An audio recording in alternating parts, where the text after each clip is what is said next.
Continue करते हैं फिर हम अपना लेबर चैप्टर।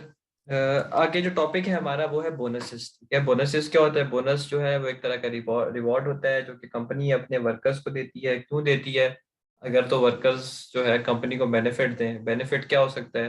कंपनी की इनकम में इजाफा करें, कंपनी के प्रॉफिट्स में इजाफा करें, कंपनी की कॉस्ट में कमी करें, कंपनी का टाइम बचाएं। तो अगर एक वर्कर कंपनी को बेनिफिट दे रहा है तो कंपनी जो है इन रिटर्न उसको एक रिवॉर्ड देती है जिसको आप बोनस कहते हो। अब बोनस को जो है ना कैलकुलेट करने के डिफरेंट मेथड्स होते हैं।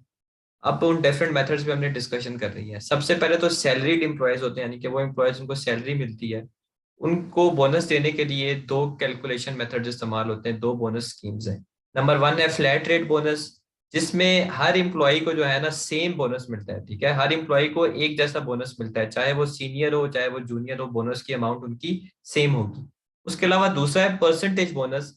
इसमें हर एम्प्लॉय को उनकी सैलरी का एक परसेंट होता है, वो बोनस मिलता है। ठीक है, परसेंट एक सेट होती है, जिसकी जितनी सैलरी होगी उसका उतने परसेंट उसको बोनस मिलेगा।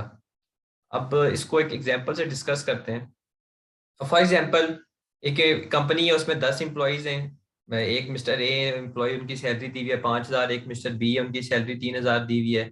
बोनस हमें बताया हुआ 5,000 है। ठीक है, और अगर अब परसेंटेज बोनस स्कीम यूज करेंगे तो 8% हमें बताया हुआ है। ठीक है, दोनों स्कीम के तहत हमने कैलकुलेशन कर ली है। अब रिक्वायरमेंट ये है कि आपने पेमेंट निकालनी है जो मिस्टर ए और मिस्टर बी को मिलेगी दोनों स्कीम्स के अंडर। तो सबसे पहले तो मैं फ्लैट रेट स्कीम से बोनस निकालूंगा। तो फ्लैट रेट स्कीम में हमने क्या कहा था कि बोनस सेम होता है हर एम्प्लॉय के लिए। तो टोटल बोनस अगर 5,000 है, ठीक है, और टोटल एम्प्लॉयज 10 हैं, तो हर एम्प्लॉयज को कितना बोनस मिलेगा? 500 बोनस मिलेगा। तो क्योंकि इसने हमसे रिक्वायरमेंट में टोटल पेमेंट पूछी हुई है तो हमने सिर्फ बोनस नहीं बताना। तो टोटल पेमेंट जो मिलेगी वो जो मिस्टर ए है उनको मिलेगी, जो उनकी सैलरी है 5,000 वो, प्लस 500 जो उनको फ्लैट रेट स्कीम के तहत बोनस मिला है, तो 5,500 वो टोटल रिसीव करेंगे। इसी तरह जो टोटल मिस्टर बी हैं उनको जो सैलरी ऑलरेडी मिल रही है 3,000 वो, प्लस 500 जो है वो बोनस उन्हें मिलेगा फ्लैट रेट स्कीम के तहत, तो 3,500 उनकी टोटल पेमेंट होगी। क्वेश्चन में रिक्वायरमेंट को आपने गौर से पढ़ना है। ठीक है, वो कभी कभार टोटल पूछ लेता है, कभी कभार सिर्फ और सिर्फ बोनस पूछ लेता है। ये तो फ्लैट रेट स्कीम था। अब for example percentage bonus scheme हम इस्तेमाल कर रहे हैं और कंपनी कह रही है कि हम सेट परसेंट सैलरी का आपको बोनस देंगे, वो है 8%। तो उस सिचुएशन में बोनस हमने कैसे निकालना है? तो बोनस जो है, अगर मैं मिस्टर ए का निकालूं बोनस, तो मिस्टर ए की सैलरी थी 5,000 और सेट परसेंटेज कंपनी की है वो है 8%। यानी कि मिस्टर ए को कितना बोनस मिलेगा? 400। तो टोटल पेमेंट जो मिस्टर ए लेके जाएंगे वो 5,000 सैलरी है, प्लस जो 400 उन्हें बोनस मिला है वो, तो 5,400 आंसर आ जाएगा टोटल पेमेंट जो वो लेके जाएंगे। इसी तरह मिस्टर बी का अगर मैं बोनस निकालूं, तो सेट सैलरी का परसेंट हमें गिवन है, तो उनकी सैलरी 3,000 है और बोनस कितना है? 8%। तो ये मेरे पास आ जाएगा 240। तो जो सैलरी मिलेगी मिस्टर बी को, टोटल जो पेमेंट मिलेगी वो होगी 3,000 प्लस 240, वो आ जाएगा आपके पास 3,240। तो ऐसे आपने कैलकुलेशन करनी है। बहुत ही सिंपल बोनस स्कीम्स है। ठीक है, सैलरीड एम्प्लॉयज के लिए एक का नाम है फ्लैट रेट स्कीम और एक का नाम है परसेंटेज बोनस स्कीम। तो ये कैलकुलेशन भी हमने कर ली, एग्जाम्पल से समझ लिया। इसके बाद जो टाइम रिलेटेड एम्प्लॉयज, मतलब कि जो आवरली रेट में जिनको आप पैसे देते हो, ठीक है, घंटे के हिसाब से, उनके लिए भी बोनस कैलकुलेट करने की कोई स्कीम्स हैं। ठीक है, तो वो बोनस कैलकुलेट करने की बेसिस क्या है? बोनस हम तब देते हैं जब एम्प्लॉय एक जो है वो उसने अच्छा परफॉर्म किया हो as compare to the standard और एक्सपेक्टेड टाइम। ठीक है, जो हमने उसको टाइम दिया हुआ था, जो टारगेट टाइम उसको दिया हुआ था, स्टैंडर्ड टाइम दिया हुआ था, एक्सपेक्टेड टाइम उसे बताया हुआ था कि हम इतने टाइम में तुमसे एक्सपेक्ट करेंगे तुम कंप्लीट कर दोगे। अगर उस बंदे ने अच्छा परफॉर्म किया उस टाइम के मुताबिक, ठीक है, उसने कम टाइम में परफॉर्मेंस, कम टाइम में टारगेट अचीव कर लिया है, ठीक है, तो हम उसको तब बोनस देंगे। बोनस कैलकुलेशन करने के दो मेथड्स आपके सामने। बोनस कैलकुलेट करने का जो भी मेथड होगा वो आपको क्लियरली क्लियरली क्वेश्चन में मेंशन होगा कि कैसे आपने बोनस कैलकुलेट करना है। ठीक है, तो कोई फिक्स मेथड नहीं है। बुक में ये दो फॉर्मूलाज इंक्लूडेड हैं, दो स्कीम्स हैं, हम उन पे डिस्कशन कर लेंगे। वैसे जब हम किट के क्वेश्चंस करेंगे तब आपको पता चल जाएगा कि हर, मतलब जो बोनस निकालने का उसने खुद से तरीका बताया होता है, तो हमें वो वाला भी फॉलो करना पड़ता है। ठीक है, अब पहला जो बोनस स्कीम है उसमें आप क्या करते हो कि आप time allowed minus time taken divided by 2 लेते हो। ठीक है, और उसको मल्टीप्लाई कर देते हो रेट पेड से। अब इसका एक मैंने शॉर्टकट खुद से बनाया हुआ है। अब time allowed minus time taken का क्या मतलब होता है कि कितना टाइम आपने बचाया है, आपको अलाउ कितना किया गया था, आपने लिया कितना है, तो इसका मतलब होता है टाइम सेव, ठीक है। और टू की जगह मैंने डिवाइडेड बाई टू, 1/2 का मतलब 50% ही होता है, तो मैंने 50% से मल्टीप्लाई कर दिया, ठीक है। तो ये शॉर्टकट है, वैसे ही अगर आपने अपने जहन में रखना है तो इससे भी आप कर सकते हैं। दूसरा जो बोनस का मेथड है वो है time taken to time allowed की आप रेशो लेते हो, ठीक है। उसको आप मल्टीप्लाई करते हो टाइम सेव्ड से, और जितना आपका आवरली रेट होता है उससे आप मल्टीप्लाई कर देते हो। तो ये दो फॉर्मूलाज हैं जिनके तहत आप बोनस निकालते हो टाइम रिलेटेड एम्प्लॉयज के, ठीक है। अब एग्जाम्पल पे चलते हैं कि एम्प्लॉई है, उसको जो बेसिक पे है वो 12 पर आवर मिलती है, उसको टाइम अलाउड किया गया था 1 घंटे में आपने काम करना है, उसने 36 मिनट्स में काम कर लिया है। तो रिक्वायरमेंट ये है कि उसकी पेमेंट कितनी होगी, टोटल पेमेंट कितनी होगी उन्होंने पूछा, ठीक है, बोनस नहीं पूछा। टोटल पेमेंट का मतलब है कि जो आवरली रेट है वो भी और प्लस बोनस की अमाउंट भी। तो दोनों बोनस स्कीम्स के तहत हम टोटल पेमेंट निकालेंगे। सबसे पहले मैं फर्स्ट फॉर्मूले के तहत करता हूँ, जो शॉर्टकट मैंने आपको बताया था, टाइम सेव्ड। टाइम सेव्ड आप कैसे निकालते हो, टाइम अलाउड जो आपको 1 आवर था माइनस टाइम जो आपने एक्चुअली लिया। अब क्योंकि ये मिनट्स में गिवन है और आपको अलाउड आवर्स में गिवन है, तो आपको मिनट्स को आवर्स में कन्वर्ट करना पड़ेगा। तो 36 को 60 से आप डिवाइड करते हैं, ठीक है, तो आपके पास आवर्स आ जाएंगे, वो आएंगे 0.6। तो 1 - 0.6 से आपके पास टाइम सेव्ड आ जाएगा जो कि 0.4 बनता है। उसको आपने मल्टीप्लाई कर देना है 50% से और रेट से, तो रेट है 12 और 50% से आपने मल्टीप्लाई कर देना है, ठीक है। तो बोनस जो आ जाएगा वो आएगा 0.4 टाइम्स 12 मल्टीप्लाई बाय 50%, तो ये आ जाएगा बोनस आपके पास 2.4। देखें अब इस बोनस के पीछे लॉजिक समझें। आपने 0.4 आवर्स बचाए कंपनी के, और 1 घंटे का कंपनी आपको 12 देती है, ठीक है। तो 0.4 को आप 12 से मल्टीप्लाई करें तो 4.8 आपने कंपनी को बचा के दिया, ठीक है, क्योंकि आपने काम जल्दी कर लिया जिसकी वजह से कंपनी की कॉस्ट में इतनी कमी आ गई है। तो कंपनी ने क्या कहा कि इसका 50% जो है आप बोनस ले लो। 4.8 का 50% हमने एज अ बोनस ले लिया। ऐसे जो है ना ये बोनस स्कीम्स ऑपरेट करती हैं। अब हमने सिर्फ बोनस नहीं बताना था, हमने टोटल पेमेंट बतानी थी। तो टोटल पेमेंट में दो चीजें होती हैं कि उसने जो काम किया उस आवरली रेट और साथ बोनस। अब आवरली जो रेट है वो 12 है, लेकिन वो पर आवर है, उसने जो टाइम लिया वो कितना था 36 मिनट, यानी कि 0.6 आवर्स। तो 12 को मैं 0.6 आवर से मल्टीप्लाई करूंगा ना, क्योंकि उसने सिर्फ 0.6 आवर काम किया और 1 घंटे की पे थी 12, प्लस 2.4 उसने बोनस कमाया। तो जो उसकी टोटल पेमेंट बन जाएगी इस घंटे की 12 मल्टीप्लाई बाय 0.6 प्लस 2.4, जो कि 9.6 आ जाएगा। ऐसे जो है आपने टोटल पेमेंट कैलकुलेट करनी है। इसके अलावा आप जो दूसरा फॉर्मूला था, दूसरे फॉर्मूले के तहत अगर हम निकालें सेकंड फॉर्मूले के तहत, तो उसमें आपने रेशो लेनी थी time taken to time allowed की। टाइम टेकन जो था वो 0.6 था, ठीक है। बोनस जो है वो कैसे निकालेंगे, टाइम टेकन 0.6 था, टाइम अलाउड 1 था, इसको आपने मल्टीप्लाई करना था टाइम सेव्ड से 0.4, और इसको आपने मल्टीप्लाई कर देना था रेट पेड से जो कि है 12। तो इससे जो बोनस आपके पास आएगा वो आएगा 0.6 टाइम्स 0.4 टाइम्स 12, 0.6 टाइम्स 0.4 और मल्टीप्लाई बाय 12, तो ये आ जाएगा 2.88 आपका बोनस। क्योंकि आपने टोटल पेमेंट निकालनी है, तो टोटल पेमेंट जो इसके तहत आएगी इस बोनस फॉर्मूला के तहत वो आएगी 0.6 मल्टीप्लाई बाय 12, सिमिलरली वही होगा, ठीक है। 0.6 आवर उसने काम किया और 1 घंटे का उसे नॉर्मल ये मिल रहा था, ठीक है, 12 प्लस 2.88 उसको बोनस मिलेगा। जो टोटल पेमेंट वो इस घंटे की लेके जाएगा वो होगी 0.6 टाइम्स 12 प्लस 2.88, तो ये बनती है 10.08। ऐसे आपने कैलकुलेशंस करनी है। एक चीज आपने अपने जहन में रखनी है कि जो रिक्वायरमेंट है ना, रिक्वायरमेंट उसको बड़े गौर से पूछना है कि वो रिक्वायरमेंट में क्या पूछ रहे हैं। कभी कभार वो पूछ लेता है टाइम सेव्ड बता दो, ये मतलब कोई बोनस की नहीं कहता, कहता है ये बता दो कितना टाइम सेव किया है, ठीक है। कभी कभार वो पूछता है सिर्फ बोनस की, कभी कभार वो पूछता है टोटल पेमेंट वो कितनी लेके जाएगा। तो ये हर रिक्वायरमेंट को आपने बड़े गौर से पढ़ना है। इसके बाद जो है हमारे ग्रुप बोनसेस आते हैं, ठीक है। तो ग्रुप बोनसेस स्कीम एक काफी अच्छी स्कीम है जो काफी कंपनी जो है वो ऑपरेट करती हैं, ठीक है।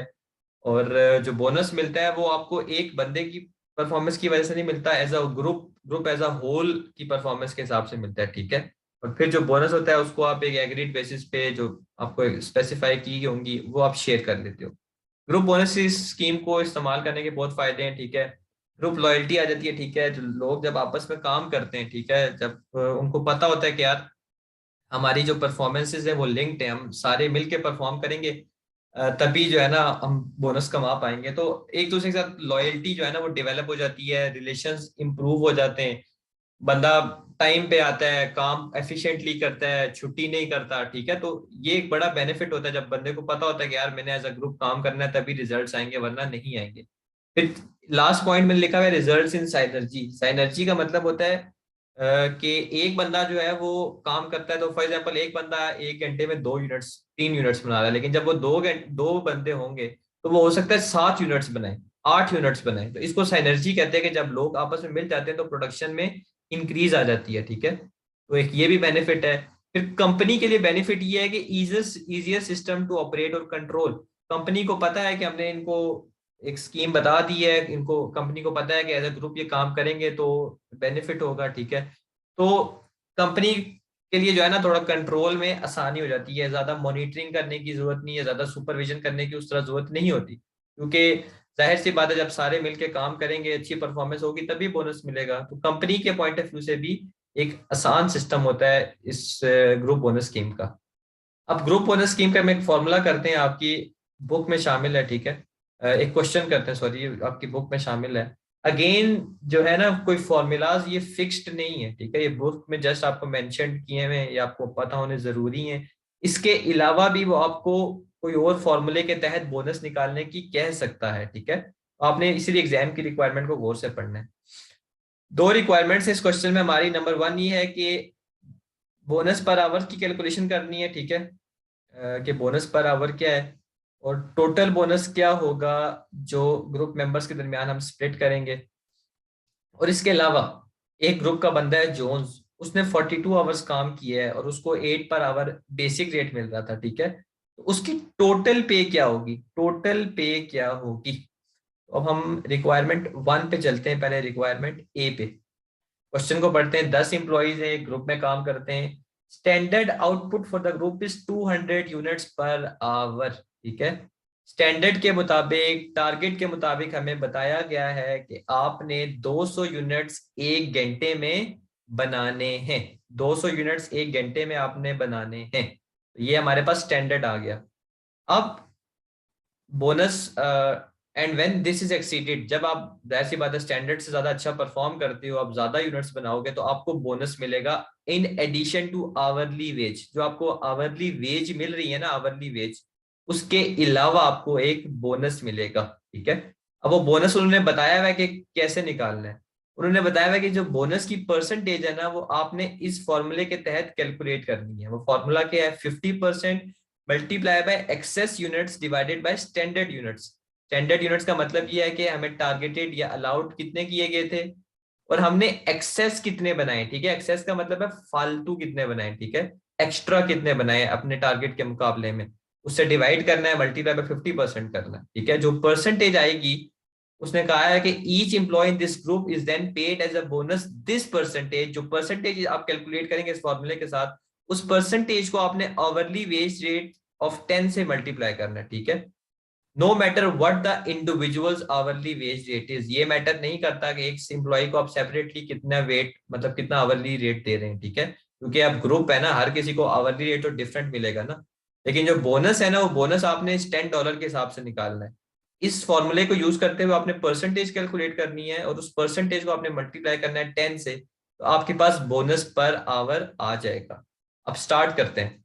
सबसे पहले तो मैं निकालूंगा कि मुझे टाइम जो था, स्टैंडर्ड टाइम, वो स्टैंडर्ड यूनिट्स कितने बनाने चाहिए थे, ठीक है। स्टैंडर्ड यूनिट्स मुझे कितने बनाने चाहिए थे, स्टैंडर्ड के मुताबिक मुझे कितने यूनिट्स बनाने चाहिए थे। तो स्टैंडर्ड ने आपको कहा है कि आपने 1 घंटे में 200 यूनिट्स बनाने। तो एक्चुअल डाटा आपको दिया हुआ है और आपने टोटल 480 आवर्स काम किया है। तो स्टैंडर्ड के मुताबिक आपको कितने यूनिट्स बनाने चाहिए थे, 200 यूनिट उसने पर घंटे कहा था और आपने 480 आवर्स काम किया है।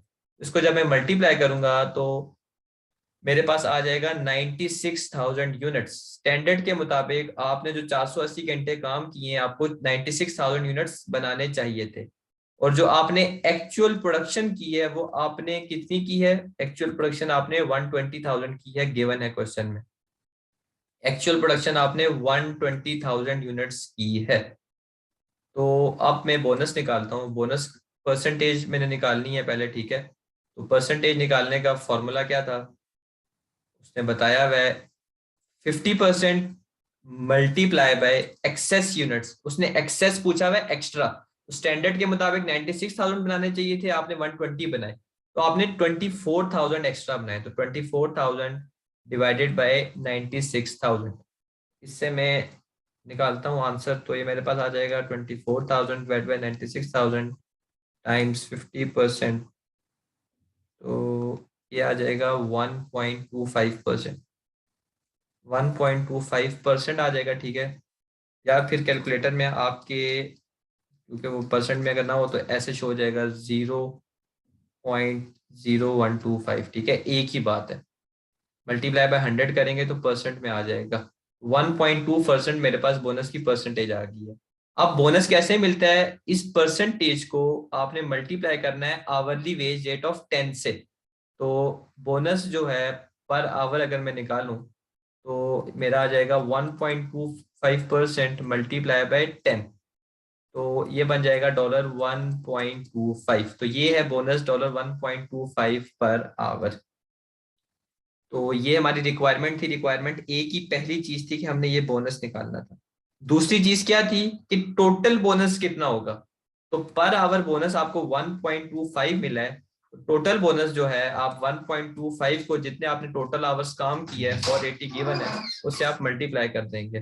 तो 1.25 को 480 से आप मल्टीप्लाई करें तो क्या आएगा? 1.25 टाइम्स 480 आपको 600 दे देगा। तो ये 600 जो है आपका ग्रुप का बोनस आ जाएगा।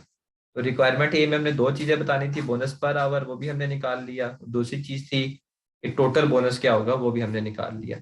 रिक्वायरमेंट बी में वो पूछ रहा है कि एक बंदा है मिस्टर जोन्स, उसने 42 आवर्स काम किया है, ठीक है, और उसको 8 पर आवर बेसिक रेट मिल रहा है।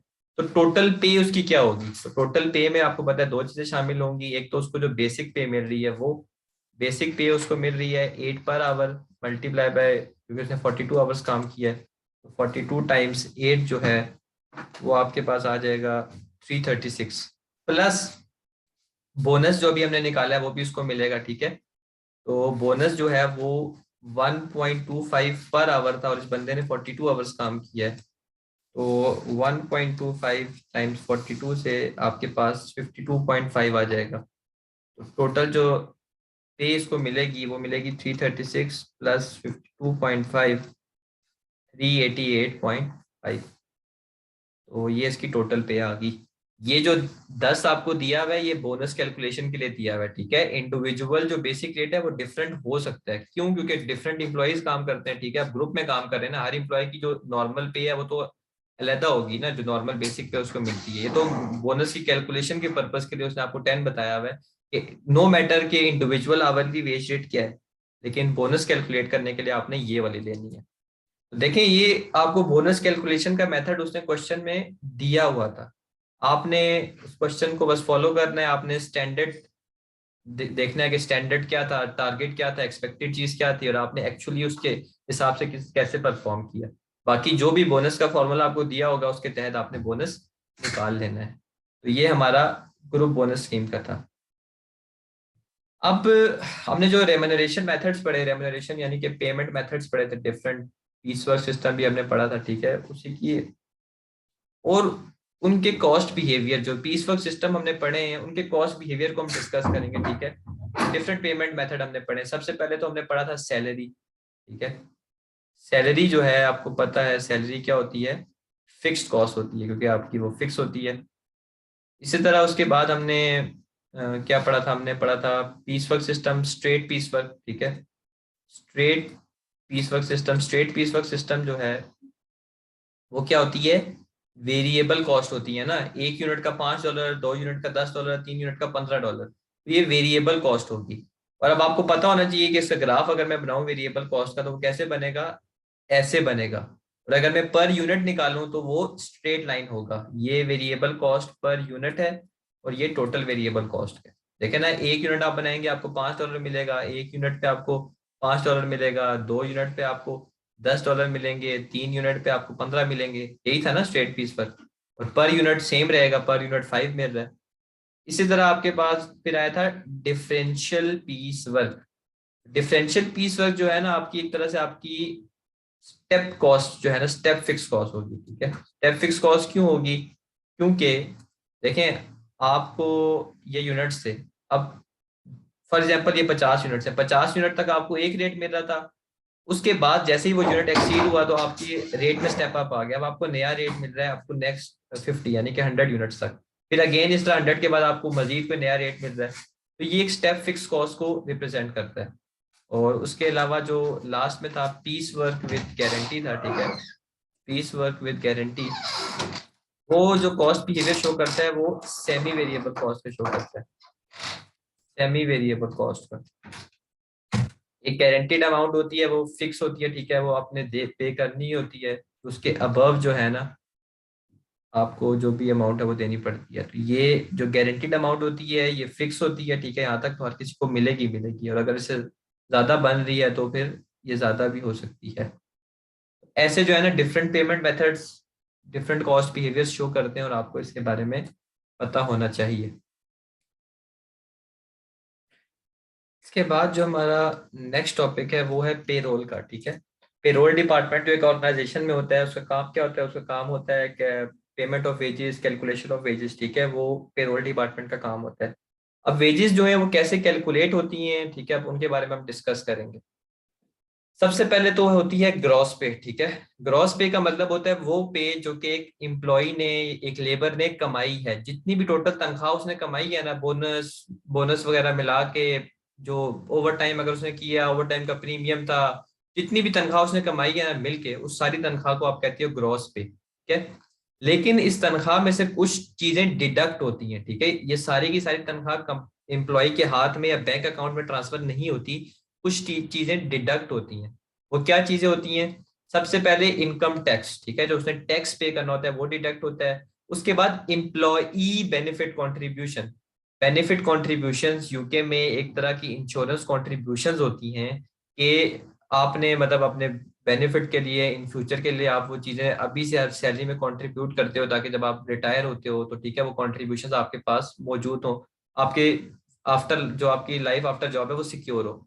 तो बेनिफिट कंट्रीब्यूशन दो होती है। ठीक है, एक इम्प्लॉई यानी कि जो बंदा काम कर रहा होता है वो देता है, एक एम्प्लॉयर देता है उसके बिहाफ पे। यूके में ये रूल है, आगे जाके आप F6 में पढ़ेंगे national insurance contribution different type की। लेकिन ये आपने अभी के लिए आपको बस ये पता होना चाहिए कि जो कॉन्ट्रीब्यूशन होती है वो दो तरह की होती है। एक होती है एम्प्लॉई जो अपने लिए देता है खुद अपने पे में से, और दूसरी होती है एम्प्लॉयर बेनिफिट कॉन्ट्रीब्यूशन। एम्प्लॉयर जो है वो एम्प्लॉयर यानी कि बॉस, वो अपने एम्प्लॉई के बिहाफ पे देता है। ठीक है, तो दो तरह की होती है। अब जो एम्प्लॉई देता है वो उसकी ग्रॉस पे में से माइनस हो जाएगी, और लेस उसमें से आप पे ई कर देंगे। पे ई और टैक्स बेसिकली एक एक ही मतलब होता है, आपने बस कंफ्यूज नहीं होना। ठीक है, अगर पे ई लिखा हुआ है तो आपने उसको डिडक्ट कर देना है, इसकी डिटेल में आपको जाने की बिल्कुल जरूरत नहीं है। तो ग्रॉस पे में से आप ये चीजें माइनस करोगे तो आपके पास नेट पे आ जाएगी। ये पे है, ये आपके हाथ में आएगी या आपके बैंक अकाउंट में जाएगी।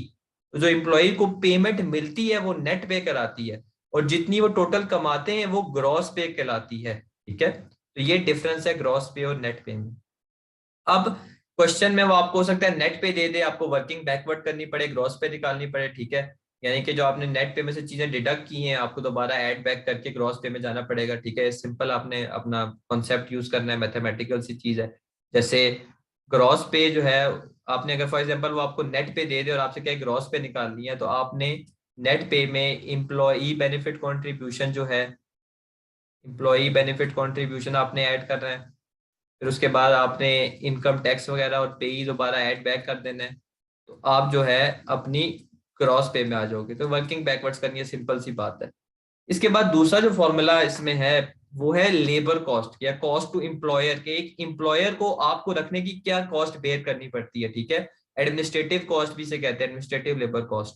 तो उसका फॉर्मूला सिंपल सा है, ग्रॉस पे एक तो एम्प्लॉयर आपको ग्रॉस पे देता है, ठीक है, ग्रॉस पे उसको खर्च करनी पड़ती है, जो आपको उसको पे देनी पड़ती है, वो कॉस्ट उसको बेयर करनी पड़ती है, प्लस इम्प्लॉयर्स बेनिफिट कंट्रीब्यूशन, वो बेनिफिट कंट्रीब्यूशन जो कि एम्प्लॉयर आपके बिहाफ पे देता है, यानी कि एम्प्लॉय के बिहाफ पे। तो एक एम्प्लॉय को रखने के लिए एम्प्लॉयर को ये दो कॉस्ट बर्दाश्त करनी पड़ती हैं, ठीक है, इसीलिए इसको आप कॉस्ट टू एम्प्लॉयर कहते हो। सिंपल से फॉर्मूलाज हैं, आपको जस्ट ये फॉर्मूलाज आने चाहिए, ठीक है, इसमें आपने जस्ट चीजें पुट करनी है, आपके पास आंसर आ जाएगा। ये चीज है कि ग्रॉस पे अगर आपने निकालनी हो तो सकता है वो आपको ऊपर डाटा दे दे कि यार एक बंदा है उसने इतने घंटे काम किया, इतने घंटे ओवर टाइम काम किया। तो अगर आपने ग्रॉस पे निकालनी है तो उसने आपसे ये नहीं पूछा कि आपने डायरेक्ट लेबर कॉस्ट निकालनी है या इनडायरेक्ट लेबर कॉस्ट में स्प्लिट करना है, नहीं, उसने आपसे जस्ट ये पूछा कि जितने आपने पैसे कमाए हैं वो बताओ। तो आपने उसको इस चीज में कंफ्यूज नहीं करना, ठीक है, वो हो सकता है आपको डाटा दे दे और कहे ग्रॉस पे निकालो, ग्रॉस पे आपको निकालनी पड़ेगी, उसमें ये चीजें आप एडजस्ट करेंगे, आपके पास नेट पे आ जाएगी। तो सिंपल से फॉर्मूलाज हैं जो आपको पता होने चाहिए। इसके बाद लास्ट चीज है, ठीक है, इस चैप्टर में वो लेबर का अकाउंट है। लेबर अकाउंट या इसको आप वेजेस अकाउंट भी कहते हैं, ठीक है, सैलरीज अकाउंट भी कह सकते हैं। इसमें इस साइड पे लेबर कॉस्ट आएगी, बेसिकली जो भी लेबर कॉस्ट है वो ओपनिंग बैलेंस, ओपनिंग क्लोजिंग तो लेबर अकाउंट का कोई होता नहीं है, क्योंकि लेबर अकाउंट बेसिकली सैलरीज का अकाउंट होता है ये, ठीक है। तो सैलरीज के अकाउंट में आपको पता है सैलरी पे ऑफ हो जाती है, तो कोई ओपनिंग क्लोजिंग नहीं होता। इस साइड पे कॉस्ट आएगी, लेबर कॉस्ट या वेजेस कॉस्ट, ठीक है। वर्क इन प्रोग्रेस, ये डायरेक्ट लेबर के लिए आप वर्क इन प्रोग्रेस शो करोगे, और जो ओवर है वो आप किस लिए शो करते हो, ओवर आप शो करते हो इनडायरेक्ट लेबर कॉस्ट के लिए। तो ये इसका अकाउंट है, अकाउंट वगैरह तो आपसे वो एग्जाम में पूछेगा नहीं, डबल एंट्रीज ही पूछेगा। लेबर कॉस्ट को अगर आपने रिकॉर्ड करना है तो उसकी डबल एंट्री ये होगी, लेबर कॉस्ट को रिकॉर्ड करने की डबल एंट्री में बता रहा हूँ वो होगी, अगर डायरेक्ट लेबर कॉस्ट को आप रिकॉर्ड कर रहे हैं तो डेबिट होगा वर्क इन प्रोग्रेस। मैंने आपको मटेरियल की क्लास में भी बताया था कि वर्क इन प्रोग्रेस में आप डायरेक्ट चीज को रिकॉर्ड करते हैं। क्रेडिट आप कर दोगे वेजेस अकाउंट को या लेबर अकाउंट को या सैलरी अकाउंट को। और अगर आप इनडायरेक्ट लेबर कॉस्ट रिकॉर्ड कर रही हो तो डेबिट आप कर दोगे ओवरहेड्स को, ठीक है, प्रोडक्शन ओवरहेड्स को आप डेबिट करोगे। और क्रेडिट आप कर दोगे वेजेस अकाउंट को। तो ये है डबल एंट्री, ठीक है, ज्यादा से ज्यादा आपसे वो यही पूछेगा, अगर दोनों साथ बता देता है, मतलब कहता है कि आपको ये भी बता देता है डायरेक्ट लेबर कॉस्ट कितनी है, इनडायरेक्ट लेबर कॉस्ट कितनी है, ठीक है, तो फिर आपने डेबिट दो दफा करना पड़ेगा, क्रेडिट आप वेजेस अकाउंट को कर देंगे। तो ये सिंपल से इसकी डबल एंट्रीज हैं जो मैक्सिमम वो पूछ सकता है, ठीक है। और इसके साथ जो है ना आपका लेबर का चैप्टर वो हो गया फिनिश। आपने ये जो रिकॉर्डिंग है दोनों इनको अच्छे तरीके से देखना है, कॉन्सेप्ट को अंडरस्टैंड करना है, और एग्जाम किट की प्रैक्टिस करनी है दोनों की जो भी क्वेश्चंस हैं। और मैं फिर ये है कि इसके बाद एग्जाम किट के लेक्चर अपलोड करूंगा।